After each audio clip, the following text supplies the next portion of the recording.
Olá, queridos. Shavua Tov. Começamos mais um em paralelo com a Torá. Hoje temos 3 conjunções especiais. Começamos a nossa semana juntos, agradecendo ao Criador nossa saúde, nossa vida, por tudo que temos.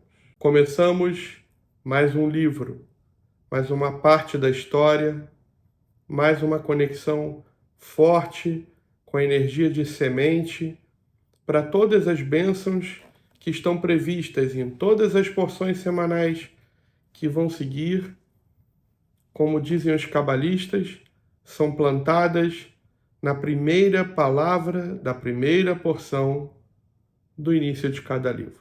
E a primeira palavra é Vaikra. Vaikra e chamou. É um chamado. Um chamado do Criador, especialmente para falar sobre o formato de como nos apresentamos, nos doamos, as nossas manifestações de fé perante o Mishkan, o tabernáculo recentemente construído, e um chamado também interior para pensarmos no que fizemos, no que somos e o que pretendemos nessa nossa vida aqui.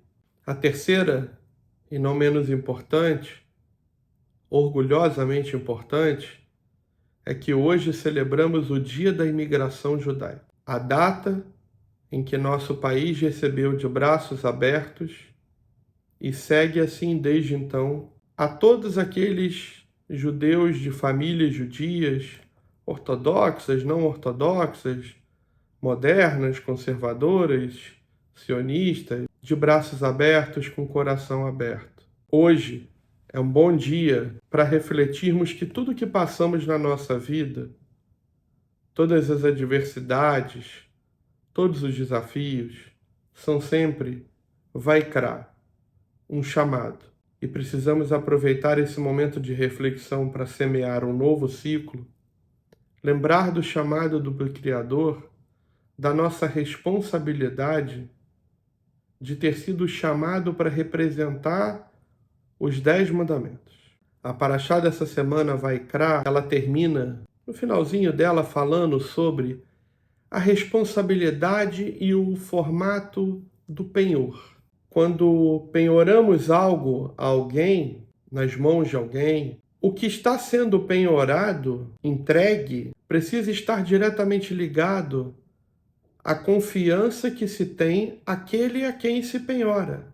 E aí precisamos refletir hoje, no dia da imigração judaica, que essa terra que foi penhorada a nós, que foi nos deixada em confiança para guardar, a sabedoria dos 10 mandamentos, a escolha do nosso povo, sabedoria essa que não nos pertence, mas pertence a toda a humanidade, porque é do nosso único Criador, é a maior prova de confiança do Criador em nós, quando Ele entrega a responsabilidade de guarnecer a sua sabedoria. Vamos lembrar dessa paraxá e desse dia como um chamado, Vaikra, para nossa responsabilidade enquanto judeus, enquanto pessoas de bem, enquanto humanos, enquanto habitantes de um lugar onde somos os únicos seres capazes de reconhecer a nossa missão, o nosso destino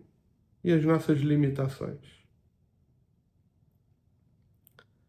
Na paraxá dessa semana, Vaikra, começa e basicamente se divide em 2 partes, falando sobre o formato dos sacrifícios no Mishkan, na proporção da riqueza de cada um e na proporção do motivo pelo qual o sacrifício era feito.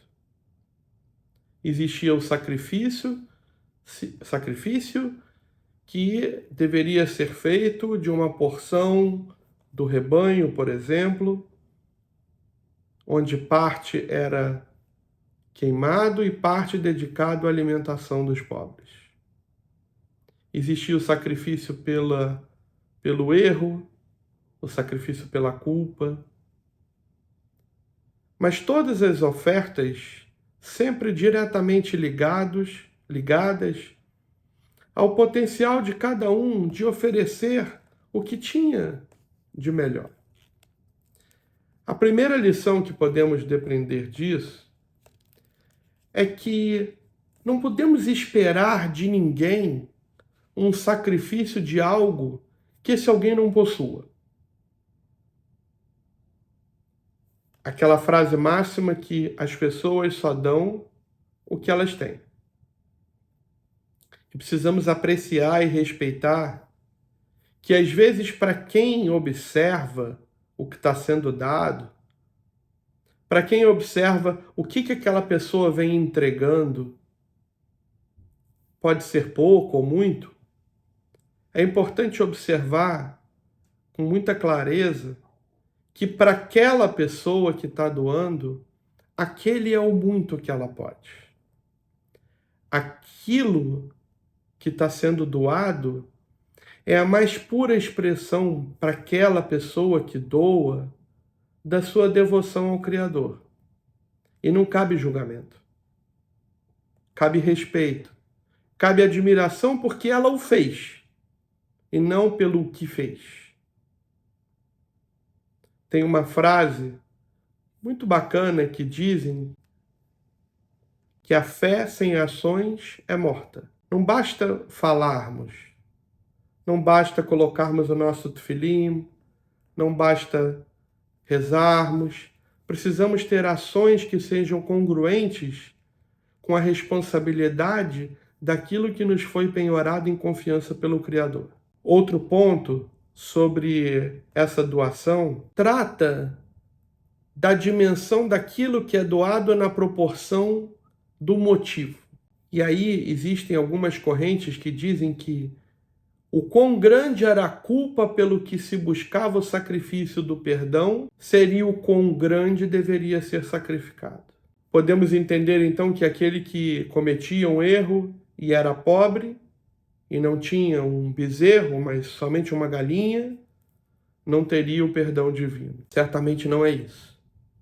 Certamente o gesto perante o Criador vale muito mais do que aquilo que possa ser oferecido. Normalmente porque precisamos lembrar que tudo que temos, tudo que existe, foi o Criador que deu. Quando nós pegamos algo e entregamos em sacrifício, e trazendo para o nosso mundo de hoje, quando por algum momento a gente deixa de fazer algo que nos dá prazer, que queremos, comprar algo para si mesmo, em prol de pegar aquele recurso ou aquele tempo e doar a alguém, esse pseudo-sacrifício, na verdade, é uma entrega para o Criador como forma de reconhecimento, de agradecimento e gratidão pelo que recebemos. Como forma de dizer para o Criador que a gente honra a confiança depositada, os conhecimentos penhorados às nossas mãos como bons guardiões. Caminhar sobre os ensinamentos do Criador todo dia é um grande desafio. Nem sempre nós estamos preparados para ouvir o que a essência das palavras do Criador realmente pode traduzir. Um bom exemplo disso é o macer, o dízimo e tzedaká, a caridade. Os ensinamentos falam que quando você doa aquele percentual, 10%, você não está fazendo nenhum gesto senão entregar algo que não era para ser seu, que passou pelas suas mãos como um veículo, um teste, para ver se aquilo que foi penhorado às suas mãos era digno de confiança. A tzedaká já é diferente. É uma ação de caridade. É quando você não está entregando o macer, que é a sua obrigação, mas fazendo algo a mais. Além daqueles 10, você tirou um percentual, um conto, um dinheiro, um tempo, uma parte do seu tempo, para ter paciência de ouvir alguém que quer conversar, para ler um livro para aquele que não pode ver, para emprestar os seus ouvidos, para dar uma carona, para emprestar o seu tefilim. Um bom exemplo Mas não é só emprestar o tefilim, porque imaginem que aquele que não tem um tefilim é porque normalmente ele já não coloca. Então talvez ele já não lembre mais como fazer. Então o momento de você emprestar o seu tefilim ou dar um tefilim, mas também sentar com aquela pessoa e falar sobre se ela lembra qual é o significado real desse shim no braço, desse tefilim na testa,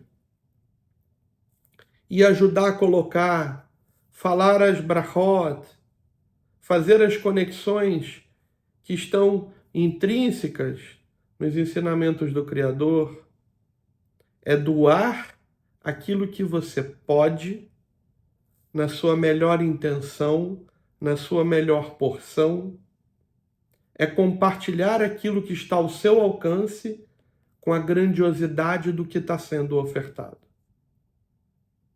Lembremos que não só na primeira palavra da porção dessa semana, desse livro, somos constantemente chamados a fazer isso.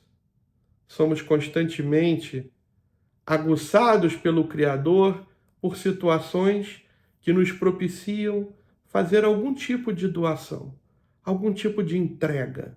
E o alívio, a certeza de estar caminhando no trilho certo, em paralelo com a Torá, vem quando a gente se sente bem pelo que fez, muitas vezes sem quem recebe saber sequer de onde veio.